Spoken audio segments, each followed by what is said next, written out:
জাতীয় থেকে আন্তর্জাতিক, প্রান্তিক, জনপদ থেকে নগর, চারপাশে এই মুহূর্তে যা যা ঘটছে তার সবকিছু নিয়ে আমাদের নিয়মিত আয়োজন এখন চারদিক। আপনাদের সঙ্গে আছি আমি নোমান আব্দুল্লাহ।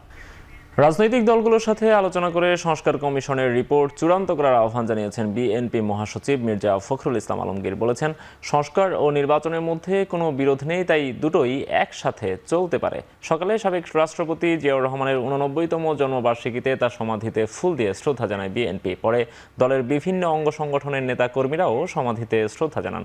পরে গণমাধ্যমকে বিএনপি মহাসচিব বলেন, সকলে ঐক্যবদ্ধ থাকলে অতি অল্প সময়ের মধ্যে নির্বাচন দিয়ে দেশকে গণতন্ত্রের পথে ফেরানো সম্ভব।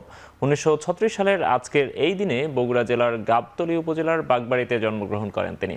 1978 সালে 1 সেপ্টেম্বর রাষ্ট্রপতি জিয়াউর রহমান বাংলাদেশ জাতীয়তাবাদী দল বিএনপি প্রতিষ্ঠা করেন। 1981 সালের 30 মে একদল বিপথগামী সেনা সদস্যের হাতে নিহত হন সাবেক এই রাষ্ট্রপতি।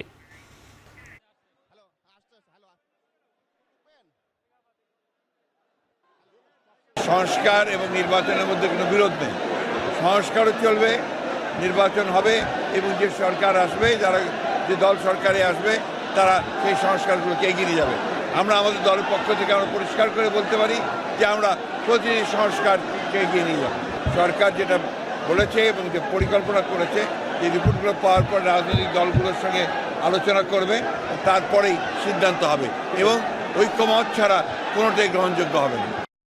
সরকারের সময়সীমা অনুযায়ী নির্বাচন আয়োজনের পথে হাঁটছে নির্বাচন কমিশন। কোনো রাজনৈতিক বক্তব্য দিতে চায় না নির্বাচন কমিশন, একথা বলেছেন প্রধান নির্বাচন কমিশনার এএমএম নাসির উদ্দিন।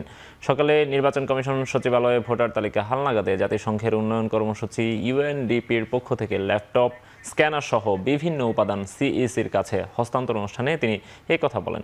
এ সময় তিনি বলেন, এবারের ভোটার তালিকা হালনাগাদ কার্যক্রম স্বচ্ছভাবে করা হবে। বলেন, বর্তমান নির্বাচন কমিশনের দেশের জনগণের প্রত্যাশা অনেক। একটি অবাধ, সুষ্ঠু, নিরপেক্ষ নির্বাচন করতে অঙ্গীকারাবদ্ধ বর্তমান কমিশন। কাল থেকে বাড়ি বাড়ি গিয়ে ভোটার তালিকার হালনাগাদ কার্যক্রম শুরু হবে। এবছর কাজ করবে প্রায় 65,000 কর্মী।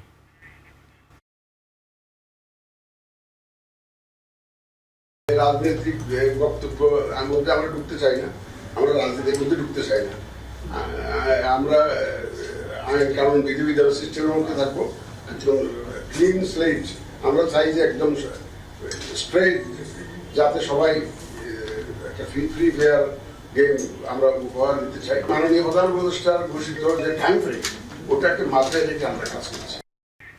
পিলখানা হত্যার ঘটনায় বিস্ফোরক আইনে করা মামলায় প্রায় 400 আসামির জামিন শুনানি ও সাক্ষ্য গ্রহণ শুরু হয়েছে কেরানীগঞ্জ কেন্দ্রীয় কারাগার সংলগ্ন অস্থায়ী আদালতে। আদালতে রাষ্ট্রপক্ষে সাক্ষ্য দেবেন সেনাবাহিনীর সাবেক মেজর ইউসুফ। বিশেষ ট্রাইব্যুনাল 2 এর চিফ প্রসিকিউটর মোহাম্মদ বোরহান উদ্দিন জানান, জামিন ও সাক্ষ্য গ্রহণের সব ধরনের প্রস্তুতি নেওয়া হয়েছে। সকালেই কেরানীগঞ্জ ও কাশিমপুর কারাগার থেকে আসামিদের আনা হয়। আদালতে কাজ শুরু হচ্ছে। খবর পেয়ে এদিন ভোর থেকে বিডিআর জওয়ানদের জামিন দাবিতে কারাগারের সামনে অবস্থান নেন স্বজনরা। বিডিআর হত্যাকাণ্ডের পর দীর্ঘ 16 বছর ধরে হত্যা ও বিস্ফোরক আইনে করা মামলায় কারাভোগ করছেন এসব আসামিরা। হত্যা মামলায় খালাস পেয়েও বিস্ফোরক মামলার সাক্ষ্য গ্রহণ পর্যায়ে থাকায় বন্দী আছেন অভিযুক্ত বিডিআর সদস্যরা। বিচার প্রক্রিয়ায় দীর্ঘসূত্রতার অবসান ঘটিয়ে বিচার প্রার্থীরা কারামুক্ত হবেন এমন প্রত্যাশা জানিয়েছেন স্বজনরা।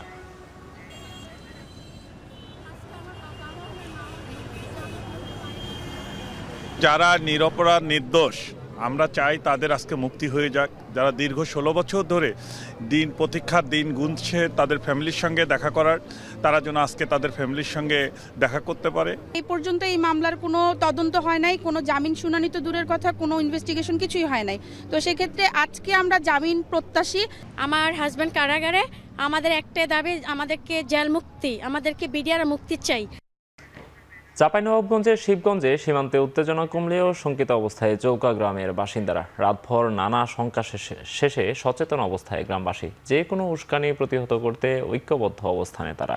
সকাল থেকে সীমান্ত এলাকার কৃষকরা তাদের ক্ষতিগ্রস্ত ফসল উদ্ধার করেছেন, সাথে অবশিষ্ট ফসল রক্ষা করতে চেষ্টা চালিয়ে যাচ্ছেন। গ্রামবাসীরা জানান, উদ্ভূত পরিস্থিতিতে নিজেদের মধ্যে যোগাযোগ বাড়িয়ে ঐক্যবদ্ধ রয়েছেন তারা। যোগাযোগ রাখছেন বিজিবির সাথেও। এদিকে গ্রাম ও সীমান্তের পরিস্থিতি স্বাভাবিক রাখতে টহল বাড়িয়েছে বিজিবি। সীমান্ত এলাকার ঝুঁকিপূর্ণ ফসলের ক্ষেত থেকে কৃষকদের সরিয়ে দেওয়া হয়েছে। এর আগে শনিবার ফসল কাটা নিয়ে চাঁপাইনবাবগঞ্জ সীমান্তে দুদেশের নাগরিকদের মধ্যে উত্তেজনা সৃষ্টি হয়। ভারতীয়দের ছোড়া ইট পাটকেল, ককটেল ও তীরের আঘাতে বেশ কয়েকজন বাংলাদেশি আহত হন।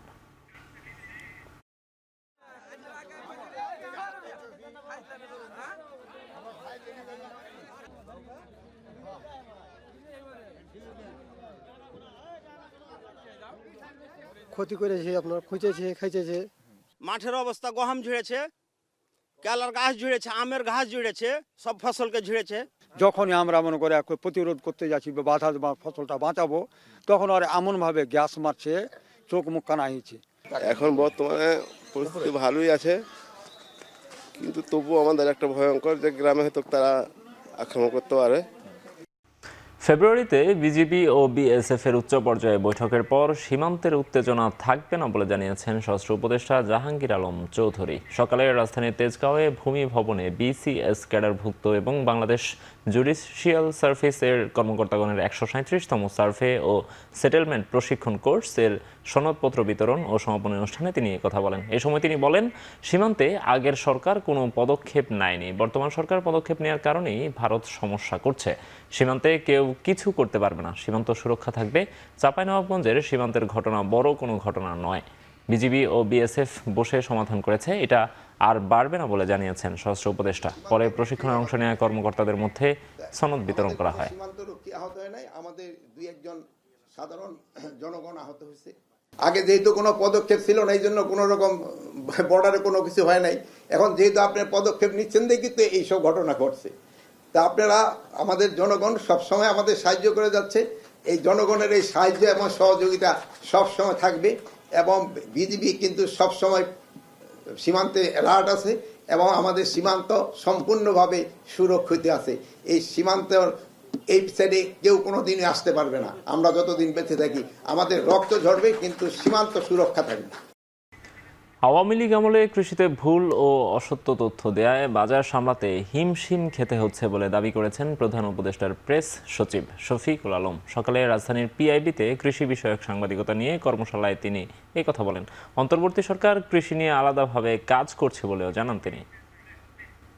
গত 15 বছরের যে তথ্য যে চুরি হয়েছে সেটা নিয়ে তারা যথেষ্ট একটা, আপনারা দেখেছেন হোয়াইট পেপারে এটার উপরে আলাদা চ্যাপ্টারই আছে, এবং আমরা সামনে এটা নিয়ে আরও কৃষিতে আরও এমফাসিস করে কিভাবে কি করা যায়, এবং আমরা যাতে সমন্বিত একটা সাস্টেনেবলি এগ্রি ইকোনমিক্সে আমরা যেতে পারি, যেটা প্রাণ ও প্রকৃতিকে প্রিজার্ভ করবে, ডিস্ট্রয় করবে না, এবং বাংলাদেশের ন্যাশনাল সিকিউরিটিকে বুস্ট আপ করবে, যাতে বাংলাদেশে 1974-এর মতো আরেকটা ফ্যামিন না হয় এবং বাংলাদেশের মানুষ সবসময় হৃষ্টপুষ্ট থাকেন।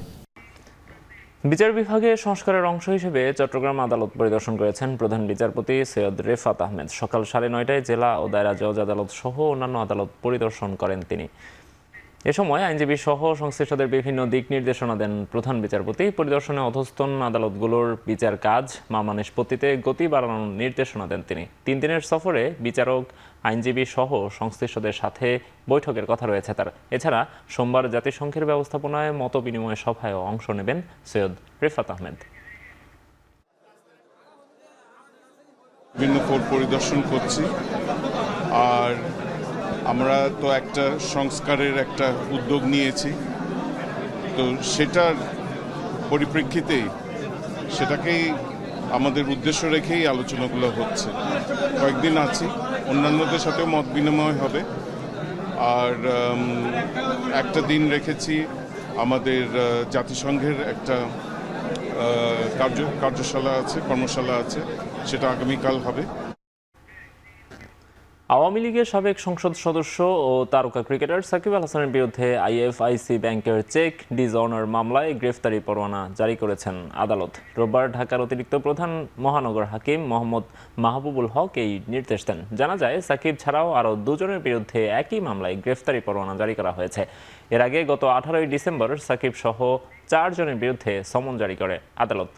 ওই সময় ঢাকা চিফ মেট্রোপলিটন ম্যাজিস্ট্রেট আদালতের মেট্রোপলিটন ম্যাজিস্ট্রেট মোহাম্মদ মাহবুবুল হকের আদালত এই আদেশ দেন। মামলার নথি থেকে জানা যায়, সাকিব সহ 4 আসামির বিরুদ্ধে 4,14,57,000 টাকার চেক ডিজঅনারের মামলাটি করা হয় 15ই ডিসেম্বর।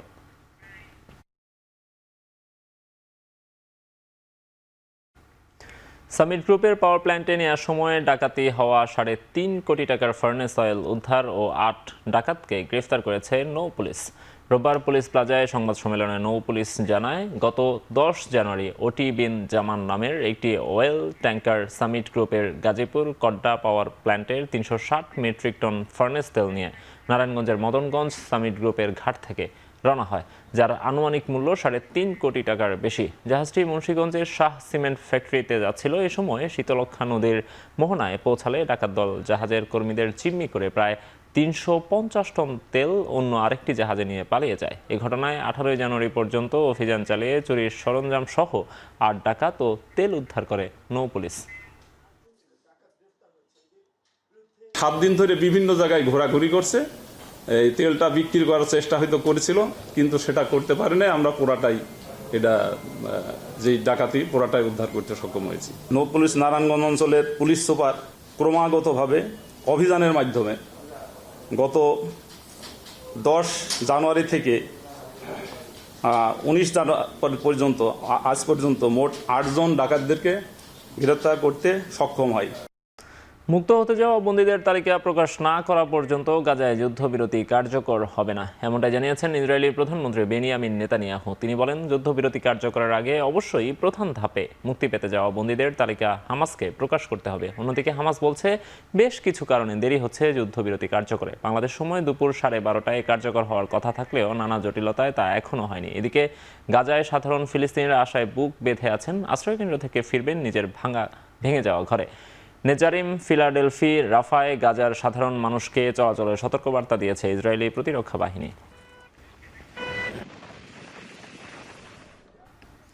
নাইজেরিয়ায় উত্তর মধ্যাঞ্চলে একটি গ্যাসোলিন ট্যাঙ্কার বিস্ফোরণে অন্তত 70 জনের প্রাণহানি হয়েছে। দেশটির জরুরি সেবা বিভাগ জানায়, শনিবার নিজার প্রদেশে সুলেজা অঞ্চলে একটি ট্যাঙ্কার থেকে অন্য ট্যাঙ্কারে গ্যাসোলিন স্থানান্তরের সময় এই বিস্ফোরণ ঘটে। এই কাজে জেনারেটর ব্যবহার করা হচ্ছিল এবং সেখান থেকেই বিস্ফোরণের সূত্রপাত বলে জানাচ্ছে বার্তা সংস্থা এপি। দেশটির ইমার্জেন্সি ম্যানেজমেন্ট এজেন্সি বলছে, ভারী মালামাল আনা নেওয়ার জন্য পর্যাপ্ত রেল সুবিধা না থাকায় দেশটির প্রধান সড়কগুলোতে বড় বড় দুর্ঘটনার সংখ্যা বাড়ছে। গেল সেপ্টেম্বরে এই একই প্রদেশে গ্যাসোলিন ট্যাঙ্কার বিস্ফোরণে অন্তত 48 জনের প্রাণহানি হয়।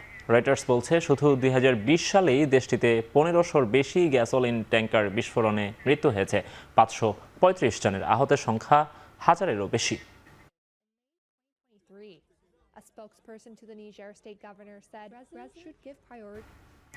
শেষ করছি এখন চারদিক। এখন টেলিভিশন ওয়েবসাইটে দেখতে ভিজিট করুন www.ekhon.tv। এছাড়া ফেসবুকে দেখুন facebook.com/tv.ekhon। ইউটিউবে এখন টেলিভিশন দেখুন youtube.com/c/ekhon tv এই লিঙ্কে।